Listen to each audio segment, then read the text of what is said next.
Everyone, मैं हूं Vivek Singh. Future ITM channel पे आपका स्वागत है। तो बच्चों, हम लोग ऑलरेडी परम्यूटेशन कॉम्बिनेशन पढ़ रखे हैं और जैसा कि मैंने पिछली क्लास में आपको बताया था कि आज से हम लोग बहुत ही स्कोरिंग सेक्शन स्टार्ट करने जा रहे हैं और वो है स्टैटिस्टिक्स। बच्चों, एक चीज़ ध्यान रखिएगा, अगर आपने हमारे चैनल को सब्सक्राइब नहीं किया है तो प्लीज़ सब्सक्राइब कर लें और ज़्यादा से ज़्यादा बच्चों से शेयर करें। ये जो स्टैटिस्टिक्स टॉपिक है बच्चों, ये बहुत ही स्कोरिंग है और एक क्वेश्चन आपका जेईई मेन के पेपर में ज़रूर आता है। वैसे एडवांस के सिलेबस में डायरेक्टली मेंशन नहीं है, लेकिन इसके कुछ कंसेप्ट एडवांस के सिलेबस में भी आ सकते हैं। तो एक चीज़ इम्पॉर्टेंट इसमें यह है कि सिलेबस बहुत छोटा है और हम सिलेबस के बारे में पहले बात कर लेते हैं। सिलेबस इसमें क्या है, स्टैटिस्टिक्स, जिसको शॉर्ट में हम लोग स्टैट्स बोलेंगे, थोड़ा टाइम सेव होगा। ये है आपका स्टैटिस्टिक्स कहते हैं इसको। और इसमें क्या क्या पढ़ना है आपको, तो सेंट्रल वैल्यूज़ पढ़नी है। आप चाहें तो लिख सकते हैं सेंट्रल वैल्यू। ये आपका है मीन मतलब समझते हो ना, जिसको एक्स बार से डिनोट करते हैं। फिर मीडियन, जिसको हम लोग नॉर्मली कैपिटल एम से डिनोट करते हैं। फिर मोड, इसको एम सबस्क्रिप्ट ओ से डिनोट किया जाता है। मीन क्या होता है, एवरेज। मीडियन क्या होता है कि वो नेट सेल में वो हर जो अपना डेटा है उसको दो इक्वल पार्ट में डिवाइड कर देता है। और मोड को बच्चों हम लोग क्या बोलते हैं, बहुलक, हिंदी में हाईएस्ट फ्रीक्वेंसी टर्म, मतलब जो टर्म सबसे ज़्यादा अपीयर होता है उसको क्या कहते हैं, मोड। तो डेफिनेशन तो इसकी सिंपल है, लेकिन ये हमारे तीन तरह के जो डेटा होते हैं, ungroup data, discrete frequency data और कंटिन्यूस फ्रीक्वेंसी डेटा, उन सब का आपको मीन, मीडियन, मोड निकालने आना चाहिए। और अगली चीज़ क्या है, डिस्पर्जन। डिस्पर्जन का मतलब होता है बच्चों स्कैटनेस। डिस्पर्जन मतलब स्कैटनेस। स्पेलिंग देख लीजिएगा, अगर कुछ गड़बड़ होता है आप सही से कर लीजिए। स्कैटनेस। और इसमें क्या क्या पढ़ना है, तो सबसे पहला है हम लोगों को रेंज पढ़ना है, फिर मीन डेविएशन, उसके बाद क्या पढ़ना है, वेरिएंस, जो सबसे इम्पोर्टेंट है, एंड स्टैंडर्ड डेविएशन, ये पढ़ेंगे। तो ये कितने हो गए अभी तक देखा जाए तो 3 ऊपर और 3 नीचे, 6 हो गए। और लास्ट आपका पढ़ना है coefficient of variation. Coefficient of variation, ये एक यूनिटलेस क्वांटिटी है, इसको CV से नॉर्मली डिनोट करते हैं और आगे चल के मैं एक्सप्लेन कर दूंगा। इसका ऐसे ये फॉर्मूला होता है, sigma upon x bar into 100, जहाँ पे सिग्मा है स्टैंडर्ड डेविएशन, एक्स बार आपका अर्थमेटिक मीन और 100 तो ऑब्वियसली हम लोगों को पता ही है, 100 एक नंबर है, परसेंटेज में ये लिखा जाता है और ये सेम यूनिट आने के कारण ये यूनिटलेस हो जाता है। तो बच्चों, आपको बता रहा था मैं कि डेटा आपके 3 तरह के होते हैं, थोड़ा ध्यान से सुनिएगा इसको। डेटा, सबसे पहली बात तो जो आपका स्टैटिस्टिक्स है, जिसको शॉर्ट में हम लोग स्टैट्स कहते हैं। स्टैट्स बेसिकली क्या होता है, डेटा का कलेक्शन, उसकी एनालिसिस और उससे रिलेटेड जो रिजल्ट्स हैं उसको बताता है। उस ब्रांच ऑफ मैथमेटिक्स को हम लोग कहते हैं स्टैटिस्टिक्स। उससे जो वेरियस कंक्लूजन ड्रॉ करते हैं, उनकी प्रोबेबिलिटी क्या होती है। तो ये दोनों टॉपिक आपके रिलेटेड होते हैं, स्टैटिस्टिक्स और प्रोबेबिलिटी, है ना। हायर लेवल जो बीटेक ग्रेजुएशन है या जो कॉलेज लेवल ग्रेजुएशन है, उसमें ये दोनों साइमल्टेनियसली पढ़ाया जाता है, क्योंकि एक दूसरे से कोरिलेटेड बहुत ही ज़्यादा है। जो आप कंक्लूजन ड्रॉ करोगे उससे रिलेटेड कुछ एक्सपेक्टेड रिजल्ट लिखोगे और वहीं उसकी जो मैथमेटिकल चांस होगा उसी को कहते हैं प्रोबेबिलिटी। डेटा जहाँ तक है वो 3 तरह के होंगे। जैसे मान लीजिए कि आपके क्लास में 10 स्टूडेंट हैं, सब ने इंडिविजुअल नंबर पाया, तो उसको कहते हैं अनग्रुप्ड। माने हमने कोई ग्रुपिंग नहीं की है, 10 के 10 को इंडिविजुअली रिपोर्ट कर दिया, तो उसको क्या कहेंगे, अनग्रुप्ड डेटा। और इसमें क्या होगा, जो वेरिएबल है उसकी वैल्यू लिखी रहेगी x1 से लेकर अप टू xn तक। दूसरा होता है इसमें discrete frequency data. Discrete frequency data या डिस्ट्रीब्यूशन भी लिख सकते हैं।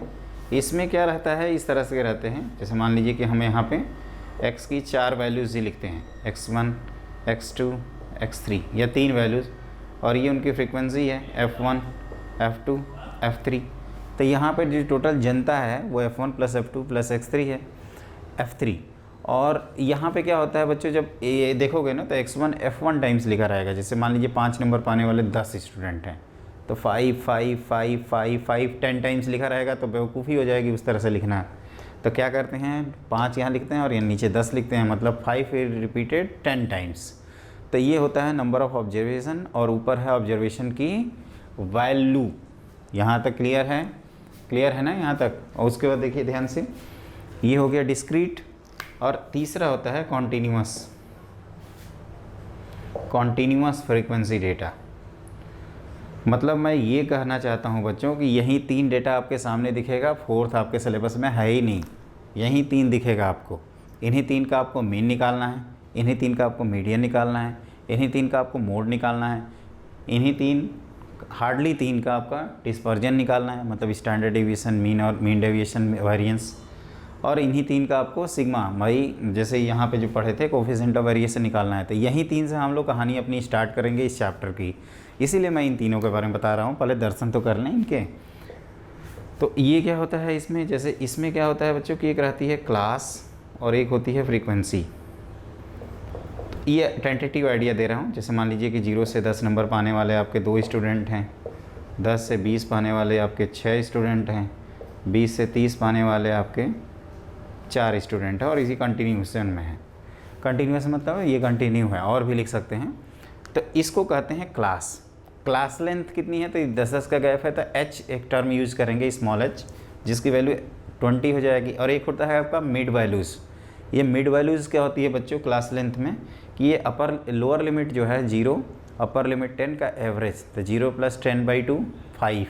तो मिड वैल्यूज ऑफ क्लास लिखना होगा तो क्या लिखेंगे 5। तो वो भी आपका काम आएगा, क्योंकि इन सेक्शन में हमें मीन में एज्यूम्ड मीन भी पढ़ना है, और h बार बार आएगा रिपीटेड, तो h होता है आपका क्लास लेंथ। वैसे जहाँ आएगा वहाँ मैं लिख दूंगा।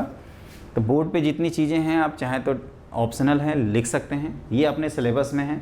एक भी क्वेश्चन सिलेबस के बाहर से नहीं आएगा, इतनी मेरी गारंटी है। आप प्रीवियस पेपर से गेस कर सकते हो, जो भी क्वेश्चन आया है स्टैटिस्टिक्स का, आप मिलाओ, इन्हीं 3 हेडिंग से ही रिलेटेड है। और अगली चीज़ ये है कि इसमें डेटा के 3 टाइप्स, इंडिविजुअल, डिस्क्रीट, या इसको कहते हैं डिस्क्रीट फ्रीक्वेंसी डिस्ट्रीब्यूशन, या कंटिन्यूअस फ्रीक्वेंसी डिस्ट्रीब्यूशन। तो एक एक करके हम लोग 1 बाई 1 मीन पढ़ेंगे। मीन में एक जगह वेटेड अर्थमेटिक मीन आएगा, वो सारी चीज़ें एक एक करके मैं बताऊंगा। तो अब आप पहला हेडिंग लिखिए मीन। ग्रुप सारी चीज़ें मैंने ग्रुपिंग कर दी, अब एक एक करके इंडिविजुअल पढ़ते हैं। तो मीन बच्चों मतलब अर्थमेटिक मीन, और AM भी इसको लिख सकते हो, अर्थमेटिक मीन। ये क्या होता है कि जैसे कोई ग्रुप अनग्रुप डेटा है x1, x2, x3 से लेकर xn तक, तो इसका जो मीन निकालने का तरीका होता है उसको लिखते हैं sum of all observation x1 + x2 + x3 up to xn whole divided by n, जिसको मैंने सीक्वेंस एंड प्रोग्रेशन में आपको बताया था। ये मैं लिख रहा हूँ sum of all observation whole divided by number of observation, number of observation, है ना। और इसको शॉर्ट फॉर्म में ऐसे लिखा जाता है xi whole divided by n। तो ये ध्यान रखिएगा, कहीं भी आए तो इसको इस तरह से लिखना है, और इसको आपको मेमोराइज़ कर लेना है। इसको भूलेंगे नहीं आप, भूल गए तो फिर चैप्टर भूल जाइएगा, क्योंकि इस चैप्टर में कोई फ़ायदा नहीं होगा। अगर आप फॉर्मूले भूल जाते हैं तो फिर कोई फ़ायदा नहीं है। तो बी केयर अबाउट दैट। और आप क्या करिए, कोशिश करिए कि अरे याद रखना बहुत सिंपल है यार, इतना भी नहीं तुम लोग याद रखोगे, याद कर लेना इसको। फिर दूसरा इसमें होता है कि अगर डिस्क्रीट फ्रीक्वेंसी डेटा, हमने कहा था ना कि तीनों को कैलकुलेट करने आना चाहिए, तीनों डेटा का। तो डिस्क्रीट अगर फ्रीक्वेंसी डिस्ट्रीब्यूशन है तब देखिए क्या करते हैं। तो इसी में क्या होगा, इस तरह से वैल्यूज़ लिखी रहेगी। ये कैपिटल X है और ये फ्रीक्वेंसी है, तो ये x1, x2, x3 से लेकर xn, और यहाँ पे f1, f2, f3 से लेकर ये fn रहेगा। अब मैं कहूँगा कि मीन निकालो, तो उसका फॉर्मूला होता है x1 कितने टाइम्स ऐड करोगे, f1 टाइम्स, तो x1 f1 आएगा, फिर x2 f2, तो वो इस तरह से बन जाता है fi xi i vary from 1 to n whole divided by summation i vary from 1 to n f i. तो ये शॉर्ट में इसको ऐसे लिखा जाता है f i x i whole divided by number of observation. तो ये दूसरा है बच्चों। इसी में होता है एक आपका एज्यूम मीन, तो वो मैं बताता हूँ, वो बहुत ही इम्पॉर्टेंट है। आप पहले इतना नोट कर लीजिएगा, उसके बाद आप लिखिए, क्योंकि देखिए थ्योरी बहुत सिंपल है। आपको एक क्वेश्चन करने के लिए 4 नंबर पाने के लिए कम से कम 4 घंटे तो पढ़ना चाहिए ना। उस 4 घंटे के अंदर ही हो जाएगा, यकीन मानो, और वो गारंटी है बच्चों के हो जाएगा। तो ये आप नोट कर लीजिए। फिर मैं एज्यूम्ड मीन का आपको कंसेप्ट बताता हूँ। यहाँ तक तो कुछ था नहीं, 9th क्लास से रटते आ रहे हैं इसको। एज्यूम्ड मीन का मतलब होता है कि आपकी इच्छा जो मन करे एज्यूम कर सकते हैं मीन को। जैसे मान लीजिए कि हमने जो डेटा ये लिखा है x1, x2, x3 से लेकर xn, इसी से समझिए आपने ये ऑब्जर्व किया कि ये नंबर बहुत बड़े बड़े हैं, तो इनका टोटलिंग करना आपके लिए टफ है। तो आपने एक y डेटा क्रिएट किया, y1, y2, y3 से लेकर yn तक। फिर आपने रियलाइज़ किया, ध्यान से सुनिएगा, मैंने कहा था कि ये डेटा काफ़ी बड़े हो गए, तो हमने क्या किया, एक y डेटा क्रिएट किया को सबट्रैक्ट करते हुए, मैं अभी बताऊंगा एक एक करके रिलेशन। फिर आपने ऑब्जर्व किया कि इसमें भी 10 का कुछ मल्टीपल टाइप का आ रहा है, या 10 का, 20 का, तो आपने u1, u2, u3 इस तरह से एक और चीज़ रिलेट कर लिया। तो देखो क्या होता है ना, यहाँ पे नोट करके ध्यान रखना, ये जो y आई है, मतलब इन जनरल हम सबकी अगर बात करें तो हमने कुछ xi टाइप का नंबर सबट्रैक्ट कर रखा है। तो यहाँ से xi की वैल्यू मिल जाएगी a plus u y times i। तो बच्चों ये मीन का रिलेशन होता है x bar equal to a plus क्या लिखेंगे y बार। ये मैं प्रूफ करा देता हूँ अभी कैसे हुआ।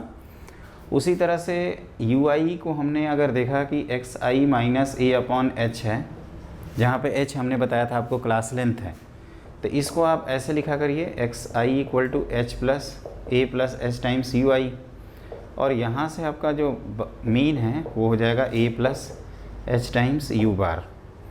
एक्चुअली क्या होता है कि हम लोग अगर u बार निकाल लेते हैं तो उसमें h से मल्टीप्लाई कर देंगे और अपना एज्यूम मीन ऐड कर दिया जाएगा।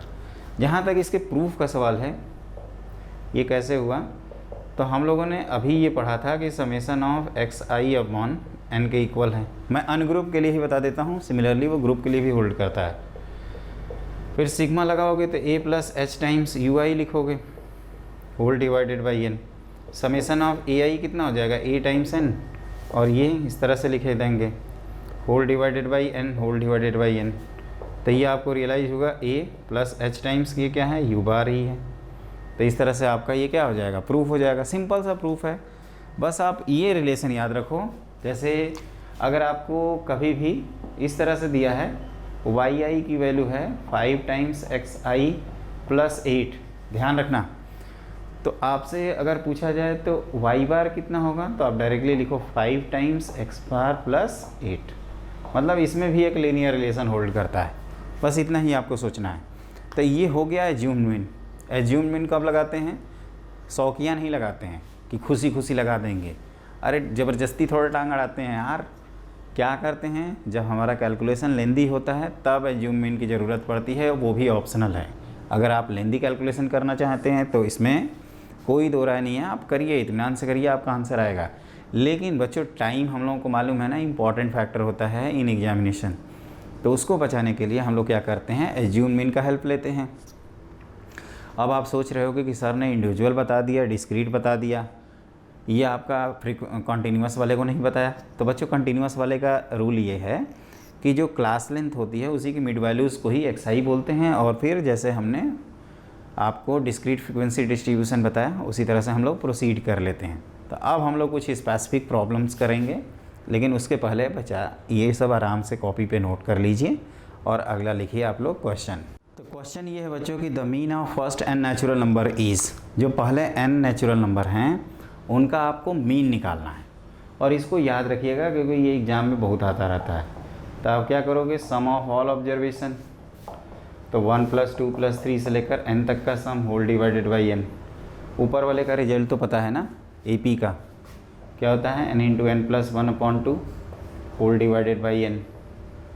तो ये कितना आ जाएगा n इन प्लस 1/2।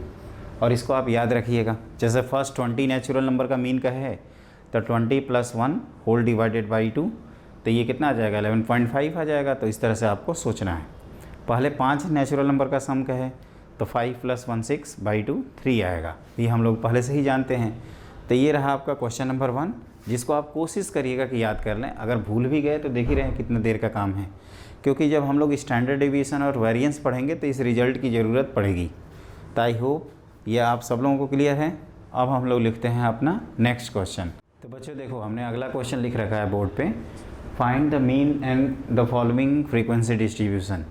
तो एक तो हमारे पास इस क्वेश्चन का जो फॉर्मूला है वो हम लोग ऑब्वियसली ऐसे लिख सकते हैं, summation of f i x i whole divided by n, और जहाँ n क्या होता है इन सब का सम। तो ये आप काउंट करोगे तो 30 50 आपका 40 94 और ये 100। तो ये आप आराम से लिख सकते हो, लेकिन यहाँ पे आप पाओगे कि कैलकुलेशन काफ़ी लेंदी हो जाएगा।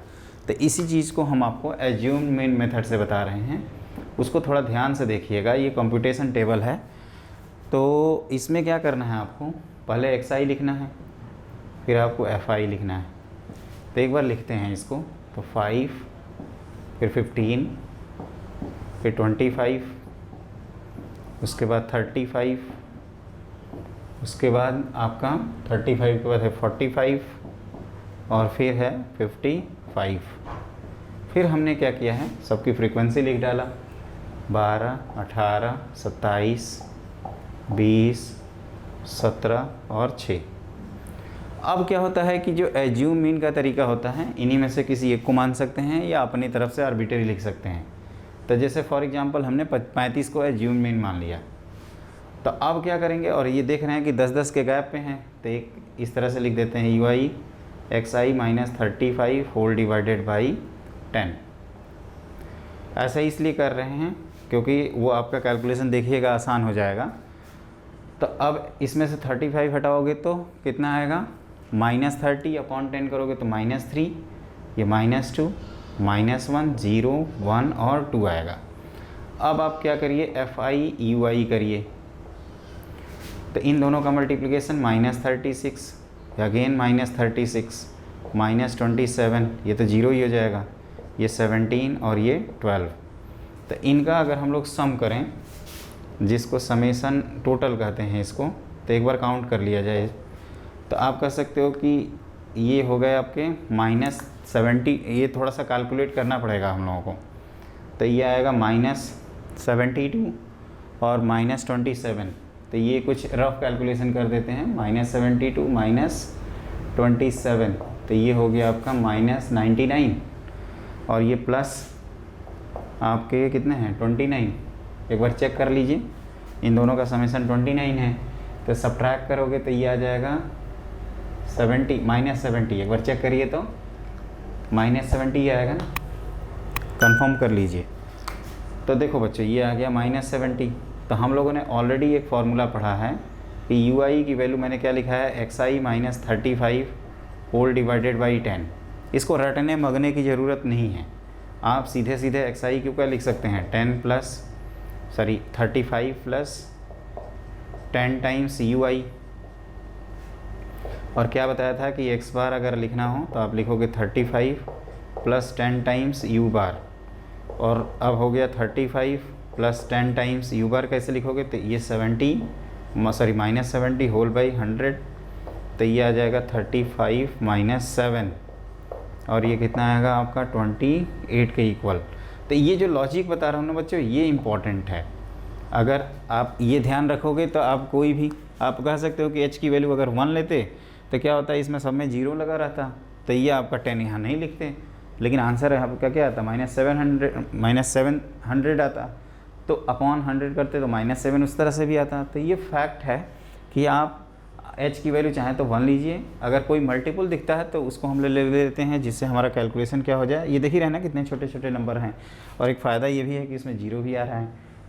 अगर हम 35 के अलावा कोई दूसरा नंबर लेंगे तो नो डाउट ये नंबर चेंज हो जाएंगे, ये चेंज हो जाएगा, लेकिन ये जो आंसर है ना ये फिक्स रहेगा, चाहे आपका मेथड कोई भी हो। तो इस तरह से हमने आपको क्या बताया अभी, कि एज्यूम मीन कैसे यूज करते हैं। इसमें ये ध्यान रखना कि इस इक्वेशन को इस तरह से कैसे लिखा और इसको इस तरह से कैसे लिखा। ये सिग्मा से हमने रिलेटेड प्रूफ बताया था बच्चों, तो इसको इत्मीनान से आप लोग देखिएगा। तो ये हमने अपनी तरफ से क्वेश्चन कंप्लीट कर दिया है। अब आप हेडिंग लिखिए वेटेड अर्थमेटिक मीन। तो देखिए बच्चों, ये वेटेड मीन क्या है। तो वेटेड मीन एक प्रकार से कह सकते हो कि इसको अगर आप तुरंत याद करना चाहते हैं तो आप कह सकते हो कि जो आपका डिस्क्रीट फ्रीक्वेंसी डिस्ट्रीब्यूशन था, जिसमें फ्रीक्वेंसी हमने F1, F2, F3 up to Fn लिखा था, अब उस फ्रीक्वेंसी की जगह पे उसका वेट कर दीजिए। मतलब इसको मैं एक एग्जांपल से समझाता हूँ। जैसे मान लीजिए कि आपके जेईई एडवांस का जो पेपर होने वाला है उसमें पेपर 1 है आपका और ये आपका पेपर 2 है। क्लियर? आप जो भी जैसे कि स्कोर करते हैं, ऐसा रूल है कि इसका आपका 70% वेटेज होगा और इसका 30% वेटेज होगा।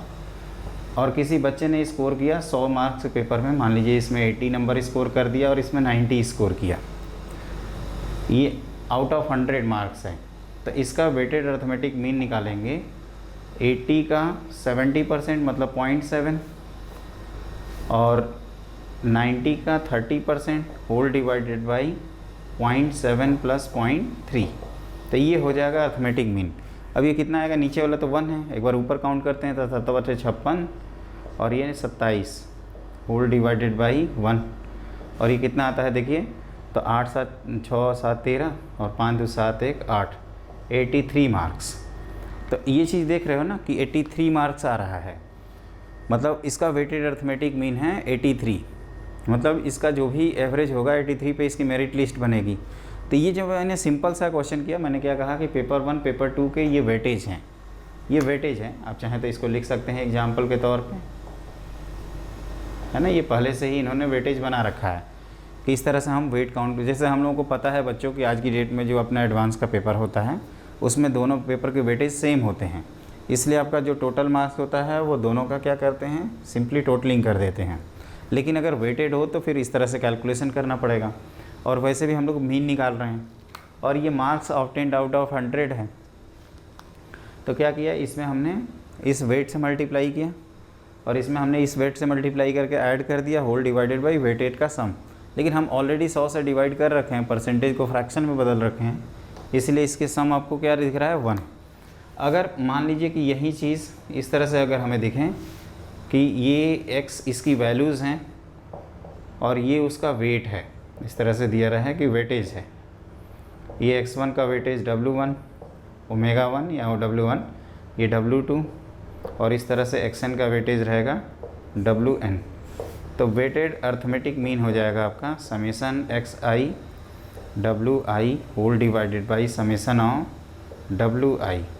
जैसे स्टूडेंट स्टार्टिंग में कंफ्यूज होते हैं कि सर डिवाइड बाई क्या करेंगे, तो आप ऐसा सोचना कि डायमेंशनली हम लोग को वेटेज को कैंसिल आउट करना है। जैसे फ्रीक्वेंसी से डिवाइड करते थे उसी तरह से अपना वेट से डिवाइड कर देंगे। तो ये हो गया वेटेड अर्थमेटिक मीन या सिंपली वेटेड मीन कह सकते हैं इसको। और अब इसके बेसिस पे हम लोग करते हैं क्वेश्चन। एक बच्चों हमने सिंपल सा क्वेश्चन लिखा है, find the weighted mean of first n natural number. तो कहोगे वेटेड मीन होगा तो वेट को डिफाइन करना पड़ेगा। तो आपको लिखा है when their weights are squared are equal to their squares respectively. मतलब ये क्या है, इसको इस तरह से भी हम फॉर्मुलेट कर सकते हैं कि ये आपके क्वेश्चन दिया हुआ है जहाँ पे ये x है और ये उसका वेट है, आप कह सकते हो इस तरह से। और x क्या है, तो 1, ये 2, 3, 4 से लेकर n तक, और ये वेटेज क्या है, तो 1 स्क्वायर, 2 स्क्वायर, 3 स्क्वायर, 4 स्क्वायर से लेकर n स्क्वायर तक। तो अब हमें क्या करना है, वेटेड मीन निकालना है। तो वेटेड मीन इक्वल टू क्या बताया था हमने कि इन दोनों का प्रोडक्ट करोगे, तो 1 cube plus 2 cube plus 3 cube से लेकर क्या आ जाएगा n cube whole divided by weight का सम। तो 1 square plus 2 square plus 3 square से लेकर n स्क्वायर तक का सम।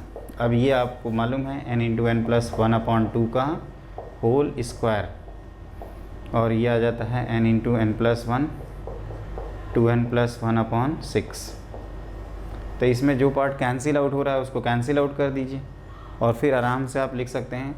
तो ये फाइनल आंसर आता है n इंटू एन प्लस 1 और ध्यान से देखो तो ये 4 नीचे 6, तो कितना हो जाएगा, ऊपर 3 और नीचे 2 आएगा, तो 2 टाइम्स 2n प्लस 1। एक बार चेक कर लीजिए इसको, यानी 3n times n plus 1 whole divided by 2 times 2n plus 1, तो ये आएगा आंसर। इसमें आपको सिंपली फर्स्ट 10 कहेगा तो n की वैल्यू 10 रख देंगे, फर्स्ट 20 कहेगा तो n की वैल्यू 20 रख देंगे। तो ये एक इम्पॉर्टेंट है, इसको मैंने क्या बताया, वेटेड मीन। एक और इम्पॉर्टेंट है जो काफ़ी फेवरेट है, आप लिखो कंबाइंड मीन। जैसे 2 अलग अलग सैंपल हैं, जैसे एक में n1 ऑब्जर्वेशन है, n2 ऑब्जर्वेशन है और उनके रिस्पेक्टेड मीन दिया हो, तो वेटेड मीन कैसे निकालते हैं, सॉरी कंबाइंड मीन कैसे निकालते हैं उसको लिखिए। तो लिखिए अगली हेडिंग, और लिखिएगा हेडिंग कंबाइंड मीन। देखिए आपको इस तरह से डेटा दिया रहेगा कि 2 डेटा सैंपल हैं जिसमें n1 ऑब्जर्वेशन है और उसका मीन क्या है x1 बार, और इसमें n2 ऑब्जर्वेशन है और मीन क्या है x2 बार। तो हमें कंबाइंड मीन निकालना है। तो देखो बच्चों क्या करेंगे हम लोग, डेफिनेशन x1 बार अगर मैं पूछूं तो आप यही लिखोगे ना, summation of xi divided by n1। तो यहाँ से समेसन ऑफ xi हो जाएगा n1 इंटू x1 बार। उसी तरह से x2 बार आप लिखोगे समेसन ऑफ yi, मान लीजिए लिख देता हूँ, अपॉन n2। तो यहाँ से समेसन ऑफ yi लिखेंगे n2 x2 बार। क्लियर। अब अगर मैं मीन पूछूं तो मीन का सिंपली डेफिनेशन ये है कि xi, आप कह सकते हो कि अगर मीन लिखा जाए तो हमें यही लिखना होगा ना, अगर बात करें तो x1 प्लस x2 से लेकर सबका ऑब्जर्वेशन। जैसे ये हम लोग पढ़े हैं sum of all observation whole divided by number of observation, number of observation. तो सम ऑफ ऑल ऑब्जर्वेशन कितना है, तो x1 से लेकर xn1 तक का सम। तो आप कहोगे n1 x1 बार और यहाँ पे n2 x2 बार, टोटल सम आएगा whole divided by number of observation कितने हो जाएंगे, n1 प्लस n2। या इसी चीज़ को इस तरह से भी लिखा जाता है n1 plus n2 times x बार, n1 times x1 bar plus n2 times x2 बार। तो इस तरह से भी इसको लिख सकते हैं, ये टोटली आपकी चॉइस है। अब इस पे बेस कुछ क्वेश्चन करेंगे, क्योंकि जेईई मेन और में बहुत सारे क्वेश्चन इसके आते रहते हैं, जो पहले AIEEE नाम से होता था। तो क्वेश्चन बहुत आते हैं बच्चों, ये याद रखिएगा। ये एकदम जैसे आप लोग केमिस्ट्री में पढ़ते हो ना, molarity of mixing m1 v1 plus m2 v2 upon v1 plus v2, similar logic से n1 x1 bar plus n2 x2 bar upon n1 plus n2। तब हम लोग लिखते हैं एक सिंपल सा क्वेश्चन। तो बच्चों मैंने अगला क्वेश्चन बोर्ड पे लिख रखा है, जो कि आपका जेईई मेन का ही क्वेश्चन है, पुराना क्वेश्चन है ये काफ़ी। तो इसमें लिखा है in a class of 100 student there are 70 boys. Obviously 70 boys हैं तो 30 गर्ल्स हैं। The which average marks in the subject, किसी भी सब्जेक्ट, मान लीजिए मैथ्स की बात करते हैं तो मैथ्स का एवरेज मार्क है बच्चों का, जो बॉयज़ हैं उनका 75, गर्ल्स का निकालना है और कंप्लीट क्लास का आपको 72 दिया है। तो आप इस तरह के जो क्वेश्चन होते हैं उसमें आप इस तरह का टेबल बना लीजिए, क्लियर। और यहाँ लिख दीजिए बॉयज़, ये है गर्ल्स और ये है टोटल। तो बॉयज़ के नंबर कितने हैं, तो 70 बॉयज़ हैं तो ऑब्वियसली 30 गर्ल्स हैं, और टोटल कितने हैं 100। टोटल का एवरेज मार्क दिया हुआ है 72, बॉयज़ का एवरेज मार्क दिया है 75, और ये हमारे लिए क्वेश्चन मार्क है। तो अभी हम आपको ये सिखा रहे थे कि n1 plus n2 times x bar equal to n1 x1 bar plus n2 x2 bar, इस तरह से लिख सकते हैं। तो टोटल स्टूडेंट कितने हैं अपने पास 100, और उनके एवरेज मार्क्स हैं 72। ये बॉयज़ हैं और इनके एवरेज मार्क्स हैं 75। गर्ल्स का एवरेज मार्क हमें निकालना है, तो मान लेते हैं x2 बार। अब x2 बार का जो कैलकुलेशन होगा वही अपना आंसर है। तो ये 7200, और ये कितना आएगा, आप ध्यान से देखो तो माइनस 0, 7 × 5 = 35, 7 × 7 = 49 और 3 = 52 इक्वल टू 30 टाइम्स x2 बार। तो ये 0 कैंसिल आउट कर सकते हैं, तो 720 माइनस 525 3 से डिविजिबल है, तो 240 माइनस क्या हो जाएगा, 7×3 = 173। चेक कर लेते हैं फिर से, कहीं गड़बड़ तो नहीं है। ये 5 आएगा इक्वल टू x2 बार। तो यहाँ से x2 बार की वैल्यू आ जाती है, आप देखो तो 40 और प्लस 25 कितना होता है 65। तो जो मीन मार्क्स ऑफ गर्ल्स है वो है 65। तो आंसर ये बी ऑप्शन। एक चीज़ ध्यान रखना बच्चों कि ये क्वेश्चन मैंने जैसे भी किया हो, आपको जो कंबाइंड मीन का हमने मतलब बताया था कि इसमें क्या होता है ना कि दोनों का इंडिविजुअल फार्मूला लिखना होता है और ये वैल्यू देखनी होती है कैसे आई। एक्चुअली जब हम समेसन करेंगे तो x i equal to summation of x i by n लिखेंगे, तो summation of x i n into x bar हो जाएगा, एक्स बार इक्वल टू, तो यहाँ से n1 x1 bar plus n2 x2 बार हो गया टोटल सम। और उस टोटल सम को हम लोग टोटल स्टूडेंट के पॉइंट ऑफ व्यू से भी निकाल सकते हैं, इंडिविजुअल के पॉइंट ऑफ व्यू से भी निकाल सकते हैं, मतलब boys plus girls equal to total, और उससे हमारा क्या हो जा रहा है कैलकुलेशन हो जा रहा है। तो ये चीज़ ध्यान रखिएगा। कभी कभी एग्जाम में क्या होता है परसेंटेज पूछता है, तो परसेंटेज मतलब n1 बाई n2, बॉयज़ का परसेंटेज पूछेगा तो n1 upon n1 plus n2 into 100 कर देंगे, गर्ल्स का परसेंटेज पूछेगा तो n2 upon n1 plus n2 into 100 कर देंगे। तो वो भी क्वेश्चंस आपके आते रहते हैं। जैसे एक फर्दर क्वेश्चंस भी आया है जिसको हम लोग जेईई मेन के क्वेश्चंस करेंगे तो हो जाएगा। तो ये रहा आपका weighted arithmetic mean, sorry combined mean और वेटेड अर्थमेटिक मीन तो हम लोगों ने ऑलरेडी पढ़ रखा है। अब लिखते हैं प्रॉपर्टीज ऑफ एएम। तो आप हेडिंग लिखिए प्रॉपर्टीज ऑफ एएम। तो बच्चों जो अगला पॉइंट है वो हमने बोर्ड पे लिख रखा है। ये सारी चीज़ें वही हैं जो हम ऑलरेडी आपको बताए हैं, कोई नई चीज़ नहीं है इसमें। मैंने आपको ऑलरेडी बताया था कि एज्यूम मीन को चेंज करेंगे तो आपके एक्चुअल मीन पे कोई फ़र्क नहीं पड़ेगा। नो डाउट सारी चीज़ें रिस्पेक्टिवली चेंज हो जाएंगी, लेकिन जो फाइनल आंसर जिसका आंसर हम लोगों ने 28 निकाला था वो सेम रहेगा। आप चाहें तो उसको देख सकते हैं। जो मैंने 35 एज्यूम मीन माना था, आप 25 मान के या 31 मान के क्वेश्चन कर सकते हो। तो पहली एक तो ये चीज़ लिखी है। दूसरा कि जो सम ऑफ स्क्वायर्स है एक्स आई माइनस एक्स बार का जो होल स्क्वायर का समेसन है वो मिनिमम अबाउट अर्थमेटिक मीन आता है, ये जस्ट एक फैक्ट है। और सम ऑफ डेविएशन, डेविएशन का मतलब होता है बच्चों डिस्पर्जन, मतलब वो जो गैप है, मतलब एक्स आई माइनस एक्स बार का, इस तरह से आप सबका x1 माइनस एक्स बार x2 माइनस एक्स बार इन सब का समेसन निकालोगे तो वो 0 आएगा। और लास्ट चीज़ है कि एज्यूम मीन पे जैसे मैंने बताया डिपेंड नहीं करता, और ये चीज़ तो मैंने ऑलरेडी लिखवाया था एज्यूम मीन के केस में ही कि आप वाई आई को a times x i plus b लिखोगे तो आपका जो वाई बार हो जाएगा वो a x bar plus b हो जाएगा। तो ये सारी चीज़ें ऑब्वियस हैं, आप इनको एक बार इत्मीनान से लिख लीजिए। ये सारी चीज़ें मैंने एक्सप्लेन भी की हैं। और बच्चों जितना हमने आपको मीन के बारे में बताया है उससे रिलेटेड भी क्वेश्चन आएगा आपके सामने, न उससे बाहर का एक भी क्वेश्चन आपको नहीं दिखेगा। तो मेरी रिक्वेस्ट है कि आप इस क्लास को अच्छे से करें, प्रॉपरली नोट करें, हमारे चैनल को सब्सक्राइब कर लें और हमारे साथ रिवाइज़ करिए। ये क्लास थोड़ी सी लेंदी हो गई है, जैसे भाई कई सारे बच्चे देखेंगे तो वो सोच रहे होंगे कि मीन पे इतनी बड़ी क्लास क्या पढ़ाए हैं, लगता है सारा क्वेश्चन करा दिए क्या। तो बच्चों इसलिए हो गई क्योंकि हमें डेटा को भी एक्सप्लेन करना पड़ा, फिर स्टैटिस्टिक्स क्या है डेटा में, जैसे अनग्रुप्ड, ग्रुप में डिस्क्रीट फ्रीक्वेंसी और कंटिन्यूस फ्रीक्वेंसी डेटा, ये सारी चीज़ें मैंने बताया। मीन वैसे भी लेंदी है, मीडियन के नॉर्मली 2-3 फार्मूले होते हैं, तो मीडियन अगली क्लास में हम लोग कवर करेंगे। और मीन से रिलेटेड में इंपॉर्टेंट वेटेड मीन और कंबाइंड मीन, ये दोनों चीज़ें आपके इंपॉर्टेंट हैं जिसको आप अच्छे से कर लीजिएगा। तो हम लोग नेक्स्ट क्लास में मिलते हैं। Have a great day.